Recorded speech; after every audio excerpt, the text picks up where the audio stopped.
आप सबों का ABPN एजुकेशन पे स्वागत है। आज हम लोग अनुतान के बारे में समझने का प्रयास करेंगे। इससे पहले हम लोग बालाघात और स्वराघात को देख चुके हैं। तो बालाघात के कुछ उदाहरण अनुतान से भी मिल सकते हैं। तो ऐसा नहीं है कि ये सोचना है कि अनुतान बिल्कुल अलग है, क्योंकि स्वराघात में भी हम किसी शब्द पे वर्ण पे आघात करते हैं, उससे उसके अर्थ में अंतर आते हैं। ठीक उसी तरह से जो अनुतान है, तो कोई भी व्यक्ति जब बात करता है, अपने मंतव्य को रखता है, तो हो सकता है कि वो दुखी मन से बोल रहा हो, खुश हो, या अपना सुख दुख प्रकट कर रहा हो, या अपनी भावनाओं को व्यक्त कर रहा हो। तो बोलने के क्रम में वो धारा प्रवाह ऐसे ही बोलते नहीं जाएगा, बल्कि शब्दों को बोलने के क्रम में ये उतार चढ़ाव हो सकते हैं। कभी आवाज़ तेज़, कभी कम, इस तरह की बातें होंगी।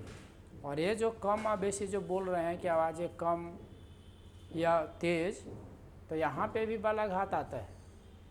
मतलब आप बल लगाएंगे, जितना बल ज़्यादा लगाएंगे तो ज़्यादा साउंड होगी, कम बल लगाएंगे तो धीरे स्वर होगा। तो शब्द वाले जो उदाहरण हम लोग लेते हैं, तो दोनों में सेम हो सकते हैं। ठीक है। तो ये जो अनुतान है, इसको हम लोग सुर लहर भी कहते हैं, क्योंकि जब हम बोल रहे हैं तो वो सूर्य है, ध्वनि ही है, आवाज़ ही है। तो आवाज़ को हम लोग सुर भी कह देते हैं कि नहीं, उसका जो आवाज़ है, सुर है, अच्छी है, इस तरह से हम लोग बोलते हैं। तो जब भी हम बात करते हैं तो ऐसा नहीं है कि एकदम समान तौर पे बोलते जा रहे हैं। जहाँ ज़रूरत होता है तो हम लोग आश्चर्य दिखाते हैं। तो इस तरह की बातें इसमें होती है। तो हम लोग ये देखेंगे, जैसे समुद्र में जो लहरें चलती है इस तरह से, तो जब हम लोग बातों को रखते हैं तो शब्दों में भी उतार चढ़ाव होते हैं, उसमें भी लहरें होती है। उसी को सुर लहर भी कहा जाता है। तो ये जो अनुतान है, इसको सुर लहर भी कहा गया, सुर लहर भी इसको हम लोग कह देते हैं। ठीक है। तो चलिए देखते हैं। ये जो अनुतान है, इसको हम लोग परिभाषित इस रूप में करेंगे कि शब्दों को या अपने मंतव्य को बोलने के क्रम में जो उतार चढ़ाव होते हैं, जो स्वर ऊपर नीचे होते हैं, जो आरोह अवरोह होते हैं, उसी को हम लोग अनुतान कह देते हैं। जैसे में हम लोग इसको उदाहरण अगर लेना चाहें तो ये हम ले रहे हैं, जैसे वह जा रहा है, जा रहा है।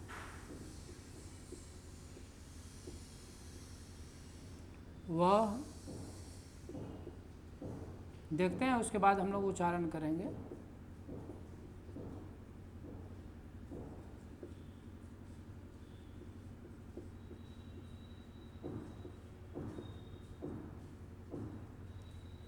ये जो हम देख रहे हैं, अब ये उच्चारण के ऊपर है। हम एक ही तरह से अगर उच्चारण करेंगे तो ये एक ही जैसे लगेंगे, लेकिन जब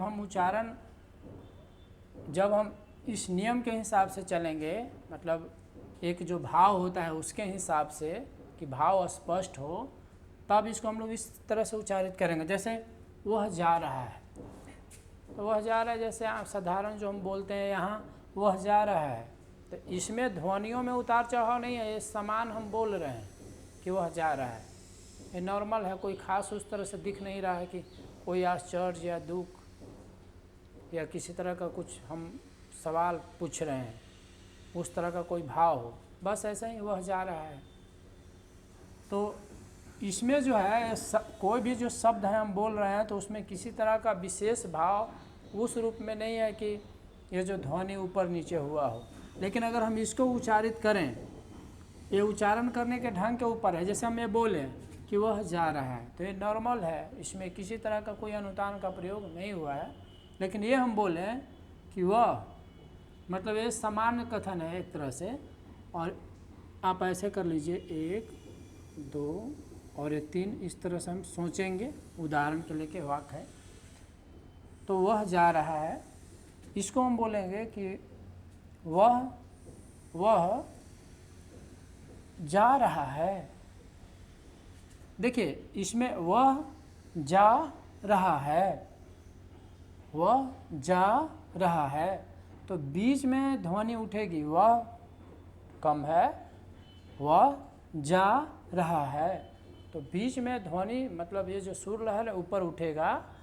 तो होगा क्या, जब हम ऐसे बोलेंगे कि वह जा रहा है, तो ये हो जाएगा कि आपको ये संशय है, आप सवाल पूछ रहे हैं कि वो जा रहा है हाँ या नहीं, इस तरह से पूछा जा रहा है, इस तरह के भाव इससे निकल रहे हैं कि वह जा रहा है। तो इससे आप समझ सकते हैं कि ये जो है प्रश्न कर रहा है कि सचमुच में जा रहा है, क्या बात है। और यहाँ जो है, यहाँ हम अगर इस तरह से बोले कि वह जा रहा है, जब आप अंतिम में जब हम ध्वनि को खींचेंगे, यानी कि लास्ट में ध्वनि ऊपर की ओर जा रही है, ऊपर कहने का मतलब जो सुर लहर ऊपर जा रहा है, यहाँ पे आश्चर्य का भाव हो रहा है कि वह जा रहा है, मतलब कोई आश्चर्य है कि उसको जाने से उसको कुछ दिक्कत हो सकता है या कुछ परेशानी है या कुछ है फीलिंग कि इस तरह की बात वो कर रहा है। और इसमें क्या है कि वह जा रहा है, प्रश्न कर रहा है, बीच में इसमें ध्वनि ऊपर उठ रहा है, जो अनुतान है वो बीच में यहाँ पे उठ रहा है और इसमें लास्ट में, इसमें कहीं भी नहीं, ऊपर वाले वाक्य में वैसा कहीं नहीं है कि जो सुर लहर है नीचे ऊपर हो। तो ये सामान्य कथन हो गया और इसमें हम देख रहे हैं कि बीच में उठ रहा है। आप ऐसे समझिए, इसमें जो है बीच वाले जो शब्द हैं, बीच वाले शब्द में जो सुर है ऊपर उठती है, और ये जो है अंतिम वाले शब्दों या शब्द, अंतिम वाले शब्द में सुर ऊपर उठती है। ये केवल आपको समझाने के लिए लिखा हुआ है, ये तो उच्चारण करने की बात है कि आप किस तरह से उच्चारित करते हैं, उसके हिसाब से उस वाक्य के अर्थ होंगे। तो इस वीडियो में इतना ही, मिलते हैं अगले वीडियो में, तब तक के लिए आपको धन्यवाद।